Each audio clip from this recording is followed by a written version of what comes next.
containers are down 30% in April. 30% is an insane number. 30% of shipping containers. That is 30% of consumer goods that would have went into the country is now waiting. Now, they're not canceling the PO. They're asking the factory to hold on to it until they know where things land, because it's so obvious we're in a tit-for-tat trade war where things will at some point land. Will it be in 1 week, 2 weeks, a month? Every month that goes by is insane. You might start seeing empty shelves in retail stores because they are canceling shipping containers. Welcome to the DTC Insider podcast, where online business owners come to find actionable tips and tactics to grow their businesses. Now, here's your host, Brian Roisentul.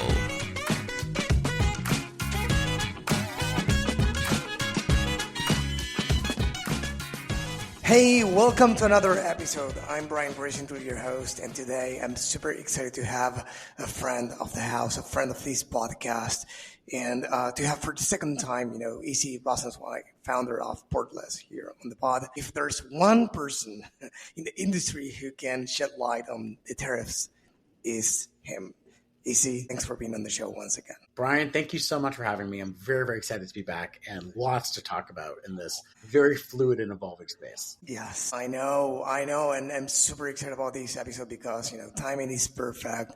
And before going into the tariff, which is today's topic, what everyone wants to know more about, why don't you introduce yourself and introduce Portless as well? Thank you. So I'm the CEO and founder of Portless. At Portless, we take a very different approach to supply chain. So typical brand would manufacture, let's say, T-shirts, and they might manufacture 10, 20,000 T-shirts. They're going to lay out all that money up front. They're going to put on a boat, and they got to wait 45 to 60 days before it even gets into the U.S. Then it gets to the U.S. Specific in today's world, you're going to pay import tax the day it gets into the U.S. So if you have $1 million of worth of goods coming to the United States, you're going to have to write a check for $1 million of taxes or maybe more, 1.4 million, based on 145% taxes, day one. But that's the world we live in. So bad cash flow, that's traditional supply chain. Portless, we take a different approach. We say, don't put it on a boat. Keep it near your factory. We have 2 facilities in China, another facility in Vietnam. We'll get it a day later, 2 days later at a maximum. That means you're done production. You don't need to buy 6 months of inventory at a time. You can buy 2 months of inventory at a time or 6 weeks. Move it to us. And as you're selling, you can make more. So a couple benefits there. And when we get your customer's order, we'll have it delivered on an average of 6 days across the U.S. Local experience, USPS tracking number, USPS driver. Customer gets a USPS track number within 24 hours. So the consumer has a very normal experience, this very normal DTC experience. And the brand has multiple benefits. One, their inventory to cash. They can start selling stuff days post-production. You can lower the amount of money you have in inventory at any given time because you can restock so quickly. And in this new crazy world, tax deferment. You don't need to pay taxes once it hits our facility. You only need to pay taxes as the single order enters the United States. And we help do all the taxes. We pay the taxes for you. We lay it out, and then we collect it on our invoicing. Massive cash flow advantages, this is tax deferment advantages, and it just allows brands to run much healthier and more efficient. So that's what we do at Portless. So, I want to get into today's topic now. For those who are not very clear, because maybe they heard the word tariff, maybe they know what it is, maybe they don't. So for those who are not that clear, because there's a lot of misinformation as well, right? So what are these new tariffs? And let's start there if you want. 100%. So I'm actually going to go a little rewind a little bit before Trump. Okay. So there's 2 things to keep in mind. There is the de minimis rule, Section 321, which 25% of the largest Shopify stores and many, many thousands of smaller stores used until today. And then there is normal tariffs on normal supply chain. We'll talk about both of them. So in September of 2024, the Biden administration said, heads up, everyone, we plan to remove Section 321. We don't want brands to be able to ship goods and get it import duty free into the country. We want that to be in the past. But he was going through Congress. And when you go through Congress, things take time. You have to submit to Congress. There needs to be a 60-day comment period. And then there needs to be reviews and you do a new version and then another 60-day. That was the direction this was going. And that's honestly the correct way of changing taxes in the United States. But then Trump came into office and says, you know what? I got no patience. I'm not waiting for a Congress approach. I'm going what he calls the Emergency Act approach. The president does have the right, based on an emergency, to roll out an Emergency Act based on what he thinks is a national security threat against the country. He used fentanyl. He said, well, fentanyl is coming to the country from China, Mexico, and Canada. Is it really true from Canada? I could argue not really. But there's enough there to say, I am going to roll an emergency act and I don't need to wait for Congress. And then he removed de minimis immediately on February 5th. It went away on February 5th, and he actually brought it back on February 7th because the CBP, the Cross-Border Patrol, did not have the systems to handle the new method of entering into the country. So that is that. So right now that's delayed till May 2nd. So right now de minimis is still around until May 2nd, but it's very clear it's going away over the long period of time. Now on May 2nd, it's being removed just for China and Hong Kong. So goods manufactured in China and Hong Kong. Meaning I don't care where you ship it from. I don't care if you ship it from Mexico, Canada, or Europe. If it's manufactured in China and Hong Kong, it cannot no longer use de minimis on May 2nd. However, in the executive order, it also said, by the way, we plan to remove de minimis from every country around the world. So I don't care if you manufacture, right now, if you manufacture in Vietnam, you can still use it after May 2nd. But the direction is when systems are ready, we'll remove it from every country around the world. Now, what does that mean? Why are systems ready just for China, not the world? Are systems really ready? We don't know. But that is the status quo today. So for those who are not aware with what that section actually does or allows brands, to do, is it like imports under $800 they can avoid taxes if they import things under $800? Correct. So there's a law since the 1930s, and the value of that dollar amount increased over time.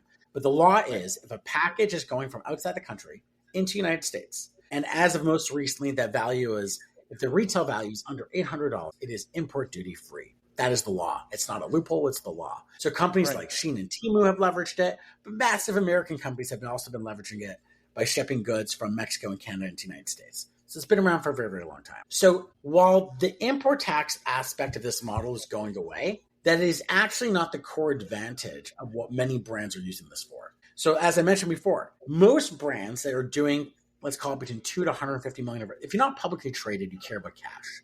Cash flow puts more businesses into bankruptcy than profit margin does. Because if you can't, especially as you scale, if you cannot control your cash flows, you're not going to have what to pay rent in your employees. So in this model, while de minimis will go away, the import tax aspect will go away, you can still use this model. You'll just have to pay import tax. Yes, you'll pay import tax, but you got to pay import tax no matter what. If you're bringing it by boat, you're bringing it through our model, it doesn't make sense. Now you always have to pay import tax. Right. So at a minimum, you can at least defer the taxes in our model until when it actually crosses into the country. Versus you're bringing it by a boat, you have to write that check on the first day. So de minimis, the law of de minimis, which has been around for 100 years, the import tax savings aspect will go away, but you could still continue to use the direct supply chain model and have all the agility of being near your factory, less inventory, not needing to pay tax until you're actually sold the goods to your end consumer. So that part still will live beyond May 2nd and is still a massive advantage for now even big brands because they don't want to pay import tax day one. But the import tax savings, that goes away May 2nd if you manufacture in China. Here's the brutal truth. Right now, you're probably paying tariff on every single item in your warehouse before you even made the sale, right? That means your cash is just sitting there, trapped in inventory that might not even sell. Not exactly a recipe for success, right? But what if I told you that there's a smarter way? With Portless, you only pay tariff when an order ships after you've been paid by your customers. That means free up working capital instantly, turn inventory into cash faster than ever before, and completely eliminate the risk of paying tariff on unsold stock. Here's how it works. Portless helps you ship directly from China to your customers' doorsteps in just 5 to 8 days. Yes, just like Shein does it. You get access to your inventory days after manufacturing, keep less stock on hand, and only pay duties on what actually sells. No more guessing games, no more cash flow nightmares, just smarter, faster scaling. Ready to turn tariffs from a liability into an advantage? Schedule your free strategy call today and keep more working capital in your business. Head on over to portless.com and tell them the DTC Insider sent you. Do you know what the percentage is like for the minimis that brands will need to pay from now on? So now we're moving into the trade war.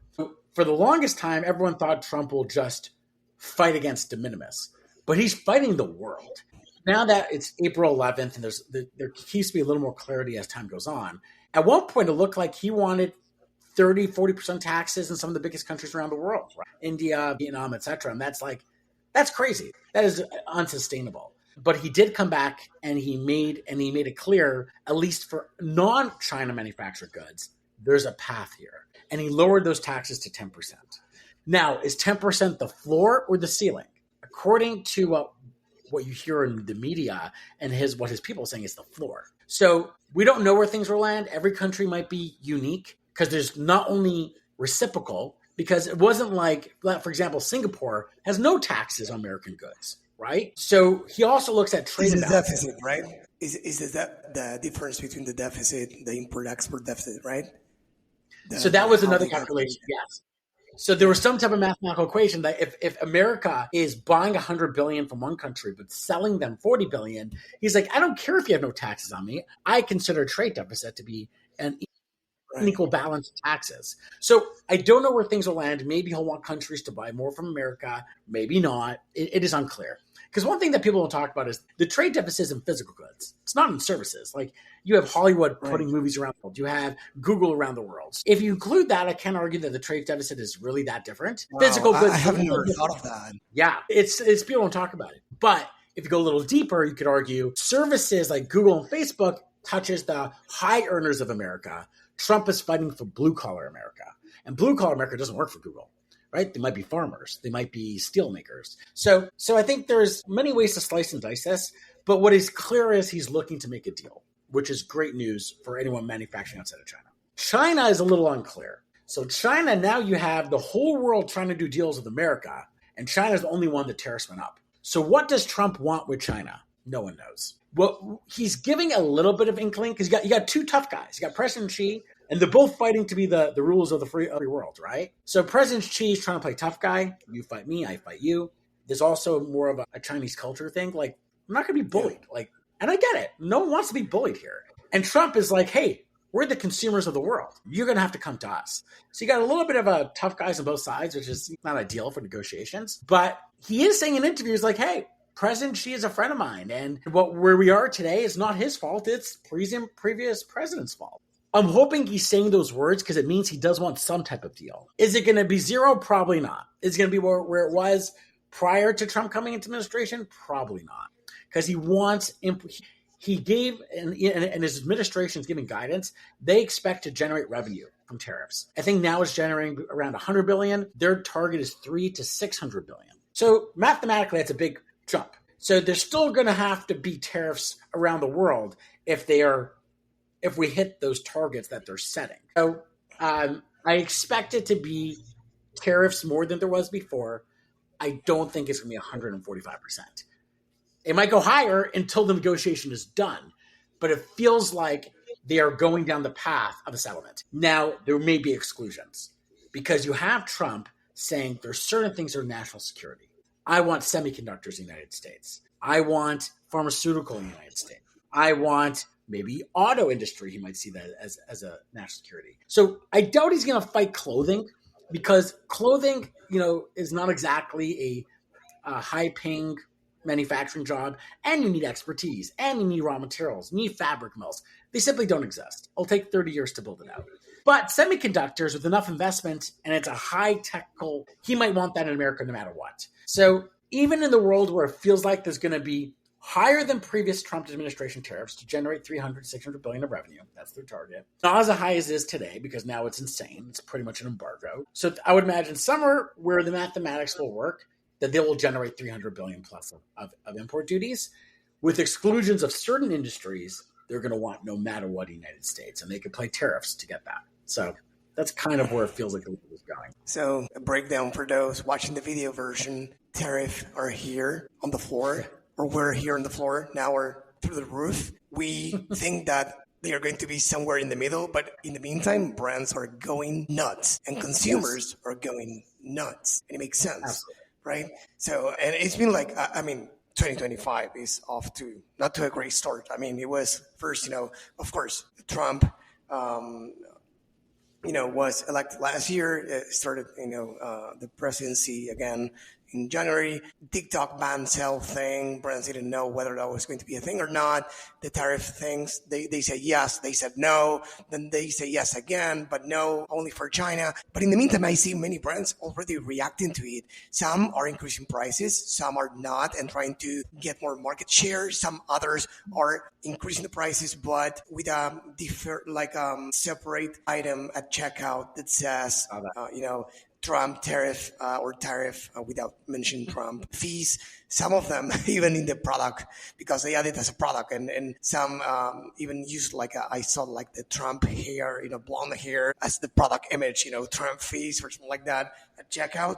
But the point is that many have two sides of the equation, as many, it's polarizing, right? Because some brands those brands that already started increasing prices, many others fight back and say, why did you increase prices already if you haven't paid for that? And some say, well, it's into the mix, right? I know that the next big thing is going to be crazy. We don't know where it's going to be, so we need to adjust. So I want to focus on this situation, what's happening right now with price increases, because I've heard from some brands that Chinese factories or suppliers have already increased their prices already. So that's why some brands are increasing their prices already as well. So what do you see there? Okay, lots of good topics here. I haven't heard of any factories increasing prices. I've heard of factories not willing to negotiate. Some factories are negotiating and sharing the burden with the brand. But at this level, that was when it was 20%.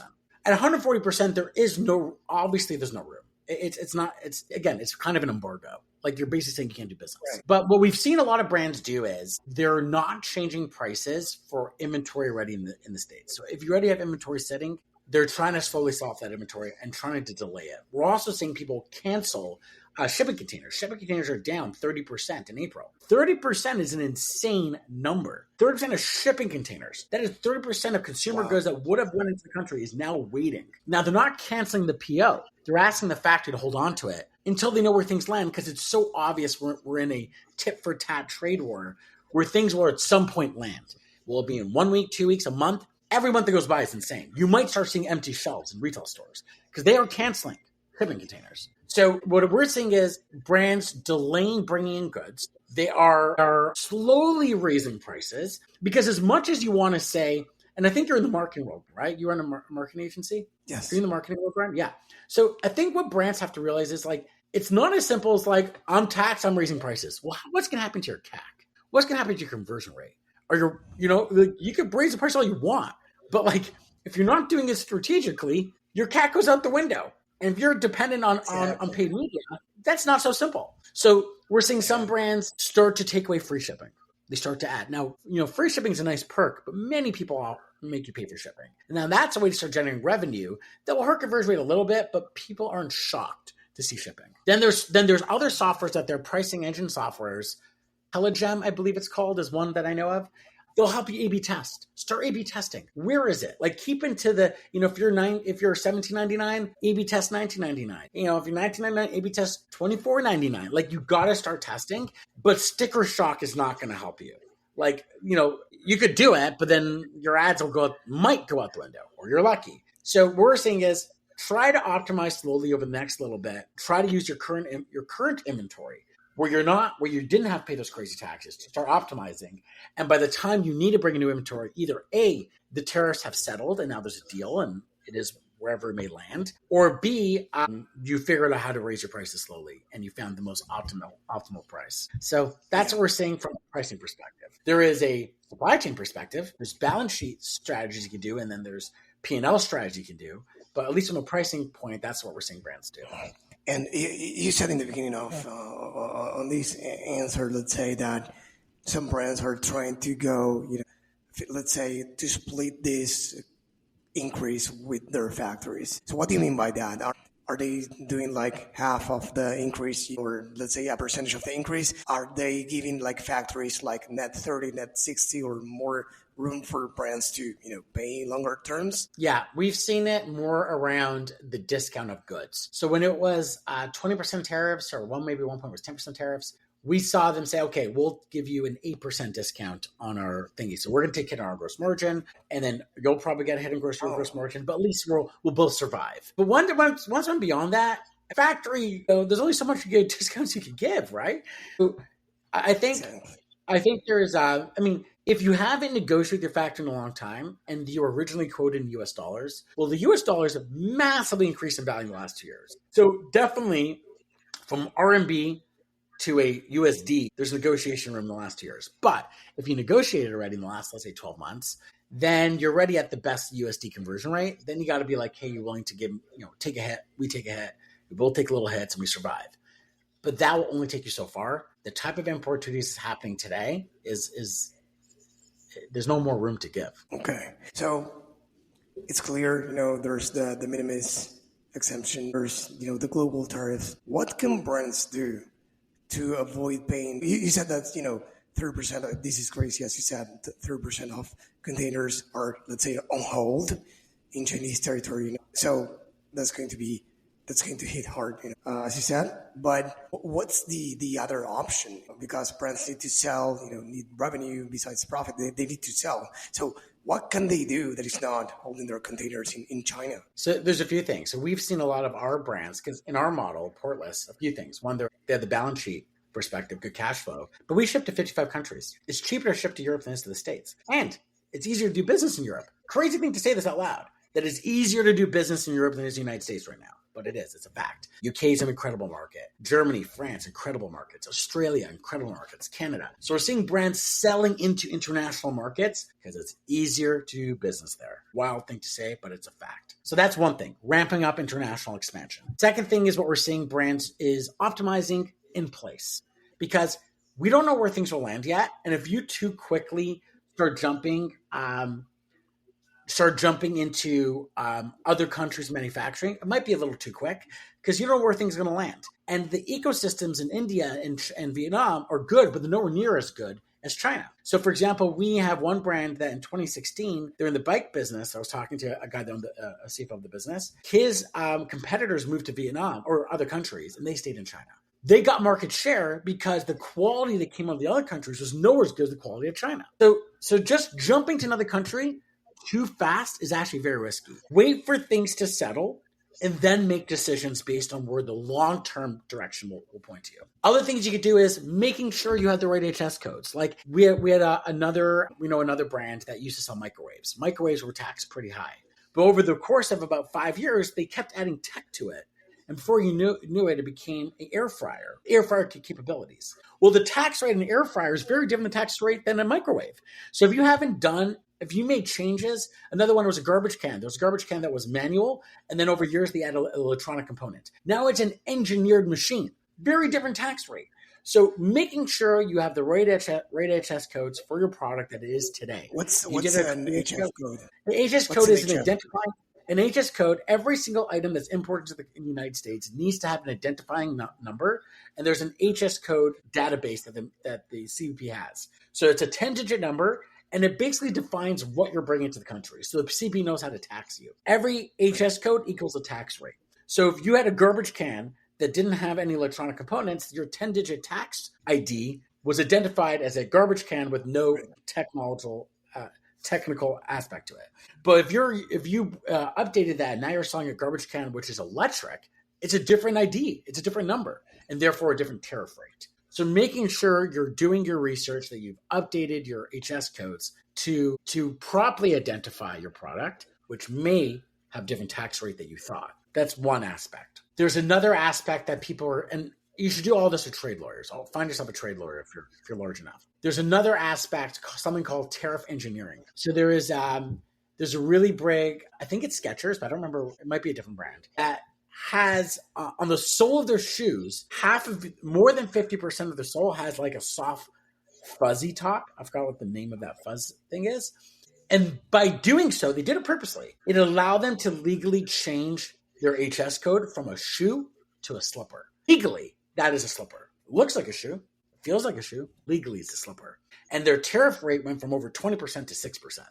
That's called tariff engineering. Yeah, you look at your product. What could I change in my product that the customer won't mind, but will give me a very different tax rate? So where can brands, I mean, maybe it's me and brands know it, I don't know, but where can brands look into these things that they can easily tweak that doesn't affect the quality of their products, or they don't need to change countries for factory or anything else? Where can they should get a trade lawyer on their retainer. So again, trade lawyers, they're not cheap, but if you're a business that does revenue, maybe it's $1,000 an hour, but over a few hours, a few $1,000s, you can save a lot of money. So it's definitely something trade lawyers will look at your product, look at the specs, and say like, they'll have people inside their law firms be like, hey, you're in this business, you might want to tweak it.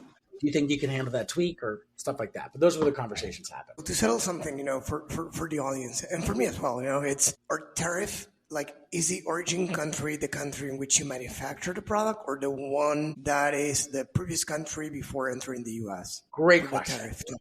Great question. Country of origin is where the most value of the product was put together and manufactured.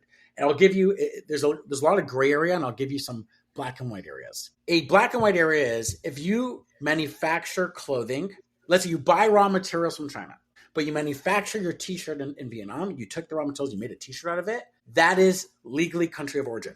That is manufactured in Vietnam. Now, I don't care if you take that product and boat it to France and then sell it into the United States, country of origin is Vietnam. Same thing with China. You can have a beautifully designed high-end luxury good. If it's manufactured in China and then you moved it to France, and then from France you ship it to the United States, that is country of origin China. Now, what defines country of origin? So first thing I'm going to say is speak to a trade lawyer. But in general, it is where the majority of the value is added. So for example, if you want to send your t-shirt to Mexico and then ask the Mexico warehouse to put it into a box, that is not called made in Mexico. Very little value was added in Mexico. Now things get more complex. What if I'm selling a blender?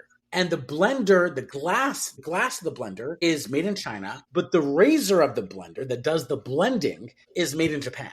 You have a very good case to say, and even though it's put together in China, you have a very good case to say that that is country of origin Japan, because the highest value part of that product is Japanese. So, but you got to speak to a trade lawyer. So the extreme examples are obvious. You take fabric, you turn it into a shirt, wherever you made the shirt's country of origin.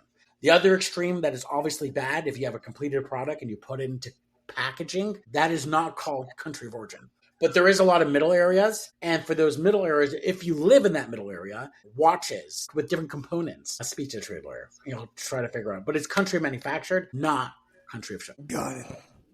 So, what I'm thinking, like, if I'm let's say I'm a brand, you're talking to me and say, like, what can I do? I won't change. I'll wait for things to settle, but brands don't know how long to wait. I'll explore. Some are talking about, reducing the packaging. Like, this is efficiency times, like you need to be efficient as much as possible. So some brands are, saying, like Ronak Shah at Obby was saying something like they were exploring ways of optimizing their packaging to weight less, to be very smart. Smaller as well, leaner, so lighter. So what are some of the things that brands can explore that it's really doable? Because as you said, like, brands are saying, you can start manufacturing in Vietnam, the highest value ports. Now I know that coming from Vietnam, but it's like, is that doable? I don't know any factories in Vietnam. I know factories in China. So I don't know, will the quality be the same? What will I sacrifice? Like, maybe it's cheap to keep the tariff, right? So what would you tell a brand to do as the next step? Yep. So really kind of what you were saying is don't make any big moves in supply chain yet, because moving supply chain is very, very hard. And there's a lot of risk to moving supply chain. So wait for the administration to give better guidance. Until then, be as efficient as you possibly can within your current supply chain model. So, and look for areas like saving dimes and nickels, right? So I love that idea of making your packaging smaller. Like, do brands really need a big box around their product? Probably not. Lower your cost of shipping. In our model, if you could fit within our model, Portless can help you on the balance sheet. Don't pay your taxes day one. Delay your taxes. Speak to trade lawyers. See where you can reduce cost. Reduce cost on your software. Reduce cost on overhead, unfortunately. If you feel like that you maybe beefed up a little too much hiring, could you do more with less? AI exists. Maybe it's time to lean into AI and let AI do a lot of the jobs that were done before. This sucks, but you have to survive. Now, I was speaking to a large brand, and he was actually saying there's a silver lining from his perspective. No one likes trade wars, but what's the silver lining? There's a ton of competition out there. Only the best operators and the ones that work the hardest and find efficiencies will survive. It might be, if you are the most efficient within your competitors, you might actually gain market share. So it is a time to roll up your sleeve. It is time to look at every single part from cash flow, tax deferment, HS code analysis, removing packaging, running leaner. It is time to roll up your sleeve and optimize in place. Once the administration gives better guidance, and again, it sucks they're giving themselves 90 days because now there's uncertainty for 90 days, which is very aggravating for a business owner. But let's just say finally there's going to be certainty, let's say. And let's just say it lands where maybe China won't be so bad. In that case, you keep going. But let's say China is horrible after 90 days. Then you're going to want to start making that decision of supply chain, but do it carefully. Start testing in, let's say, India. Test in Vietnam. How's the quality? How is the ramp-up speed? Because one thing is clear, and I've seen endless cases on LinkedIn and Twitter. Let's give an example. There is no ecosystem in the United States. I've seen someone try to manufacture, they do like these steel boxes. It cost them 5 times more in the United States. There's like no negotiation for volume. They're not willing to small MOQ. So onshoring is not going to happen. But there will be countries that are efficient. But even those countries, Vietnam, been doing it for 30 plus years. What is their capacity? Right. Are they able to buy fabric from the local fabric mills? Do you need to buy fabric from the States? What is the max amount of units they can make in a month? So these are a lot of unknowns as you move to a new country. Test, explore. You have to educate yourself. Explore. But then test. And then when you're in a position to ramp up, ramp up. But highly encourage people not to do that until there's better guidance from the administration. So when you start talking, it's like we were talking last year that, in regards that things have been so hard for brands since COVID. It was the golden years, but ever since it was super hard. And brands needed to understand that it was another game they needed to play. It wasn't like put an ad, a product, and a website, and that's it. No, it's going back to the fundamentals. It's building the brand, being profitable, having positive cash flow, etc. But then when we all thought like 25 was going to be the year in which brands were going to, be, let's say, more, I don't know if relaxed is the world, but in peace and trying to build it up. I've had many interesting conversations in this pod and with the agency, last year, and everyone was talking about the same. It's like there was an inflection point. I think it was in 2023. It's understood that they needed to go back to the basics. In 2024, they started implementing that. In 2025, but there was the election. Like it was a shaky year as well. But then 2025, here we go, and now it's like, okay, I'm shifting away my focus from the next big thing, AI, these AI agents, like videos with AI or without them, like volume for Meta, Apple loving, like the conversations were that, like Apple loving, we were having fun between quotes, like let's explore the next big thing, channel diversification. And now it's like, wait, like forget about what we spend. Let's stop the bleeding. Like you go into survival mode. So you were saying when you started that the operators need to be like the smartest ones are going to survive. That was already true last year and the year before. Now it's like it's like up that by 100 like now. It's crazy. Yeah, but hopefully it gets settled soon. Like hopefully it gets settled soon because at the end of the day, if you're, let's say, like everyone thought the world was going to end with Vietnam at 46%, now they're at 10%, right? So it feels like Trump wants to get his negotiation other side right to the edge of the cliff and show them that, like, we could break you, give us a good deal. And hopefully he only goes to the edge of the cliff and stops there. China is starting to fall over the edge of the cliff because now it's the 11th. We're already 2 days into over 100% tariffs. If that lasts more than a couple weeks, he's going to put American business into bankruptcy. So I'm hoping he's trying to push China a little bit above the edge, but enough where he'll make a deal where it's similar to the other countries. And okay, we could all breathe a sigh of release. There was 3 days of chaos or a week of chaos, and there's more noise than there was actual dollars out of there. For a minute, let's play worst case scenario. What do you think would happen if this goes through and keeps, I don't know if this exact percentage, 125 or something like that, but it's like something super high. Do you think that the U.S. will be in serious trouble? It's essentially an embargo. I would say for brands that have incredible margins could probably last a little bit longer. Like if you're in the jewelry business and you're buying your gold plated for $5 and selling it for 50, all right, you'll survive. So the high margin businesses will survive longer, but they're going to start shifting. China's going to lose those factories. Now you are seeing a lot of the Chinese owners, because Chinese operators have been doing this the longest and they're the best at it. It is what it is. They are simply the best at it. They've been doing it the longest. You're seeing them set up shop in Vietnam. So you might start seeing those factories say, hey, customers, come with me. Give me 60 days. I'll have an equivalent of flyover machinery and I'll be operational in Vietnam or I'll be operational in India.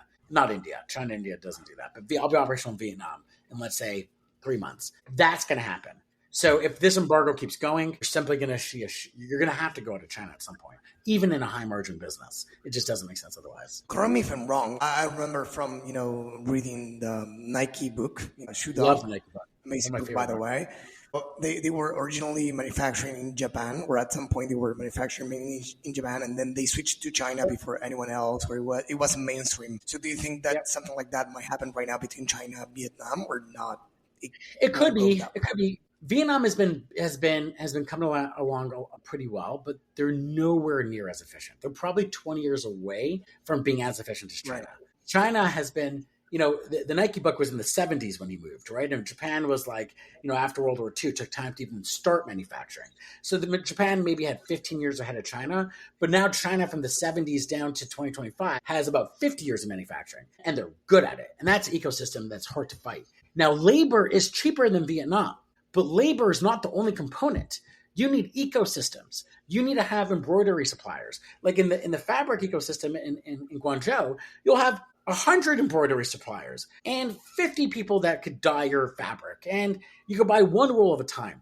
That is not something that happens overnight. That takes 20 to 40 years to build. So Vietnam and India are tier 2 right under China, but they're not anywhere near China's ecosystem. They're just not. We're talking about quality. Forget about cost of labor. Cost of labor is cheaper. Quality, your end result, what your sweater, what your t-shirt will look like, it is not the same t-shirt. There are some factories in Vietnam could do it, but not at mass and not at scale. And one of the last questions I have for you is like, are there any of any brand that you've been discussing this lately that is thinking about bringing the manufacturing into the U.S.? Not a single brand, no, not one. We've seen Vietnam. We help, we have facilities in Vietnam. We're like, hey, we'll make introductions to factories. Here's a sourcing agent. We'll help you get samples, ship it to you. But there's nothing in the United States. And you can just simply look at Twitter and X and LinkedIn, and you'll find countless of examples. I think the guy, Sean from Ridge Wallet, gave examples where he tried to manufacture stuff. The max he got was $5,000 a month. They sell $5,000 a day. So it just doesn't exist. It's not here. There's endless examples of, no, I don't see U.S. But I do think Trump will try to force national security products. So semiconductors, pharmaceuticals, I don't think we'll give them a choice. But mass consumer goods, ecosystem doesn't exist. There's an investment going on in Arizona or so for semiconductors, like a factory or something like that. I heard. I don't know if the right.